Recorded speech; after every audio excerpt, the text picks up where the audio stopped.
झारखंड के युवाओं के लिए बहुत अच्छी खुशखबरी है, क्योंकि जेपीएससी और जेएसएससी के माध्यम से 800 से अधिक पदों पर नियुक्ति होने जा रही है। झारखंड में बीडीओ और सीओ के 800 पदों पर सीधी नियुक्ति की योजना है और ऐसे में हम कह सकते हैं कि झारखंड के युवा जो लंबे समय से इंतजार कर रहे हैं, उनकी इंतजार की घड़ी अब खत्म होने वाली है, क्योंकि सीधी नियुक्ति जो है वो होने जा रही है जेपीएससी और जेएसएससी के माध्यम से। आखिर क्या कुछ है इसमें अपडेट, इसी को लेकर हम चर्चा करेंगे। हमारे साथ हमारे सहयोगी मदन मौजूद है। मदन से बातचीत करते हैं कि मदन, झारखंड के युवाओं के लिए बहुत अच्छी खुशखबरी है कि 801 पदों पर नियुक्ति होने जा रही है जेपीएससी और जेएसएससी के माध्यम से। कौन कौन से पद है वो?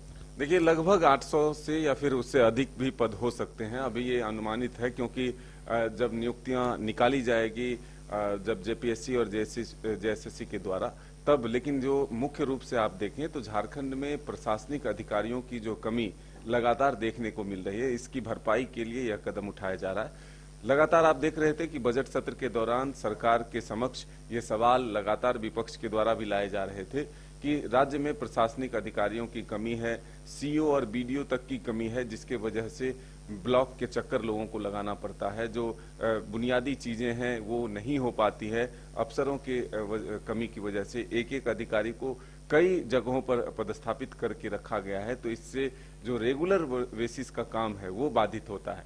तो ऐसे में सरकार युवाओं को रोजगार देने के लिए भी कृतसंकल्पित है, काफी गंभीर है, और इसी के लिए अब जेपीएससी और जेएसएससी के माध्यम से जल्द ही ये नियुक्ति प्रक्रिया जो है पूरी करा ली जाएगी और 800 से अधिक अभ्यर्थियों को इसमें सीधे जो है अवसर मिलेगा। वो अपने भाग्य को आजमा सकते हैं, अपनी मेहनत से इस परीक्षा को पास कर वो अधिकारी बन सकते हैं। तो बीडीओ और सीओ के प्रमुख पद जो हैं ये भरे जाएंगे, साथ ही अन्य कई विभागों के पद भी इसमें सम्मिलित किए जाएंगे, ताकि जो राज्य में प्रशासनिक अधिकारियों की कमी है उसको पूरा किया जा सके। देखिए, आप हाल ही के दिनों में देखें कि मुख्यमंत्री हेमंत सोरेन ने भी कहा कि ये राज्य बने 25 वर्ष हो गए और प्रत्येक वर्ष जेपीएससी की परीक्षा जो है वो लिए जाने चाहिए। लेकिन अब तक अगर हम देखें तो 13 और 14वीं जेपीएससी तक हम पहुंच पाए हैं।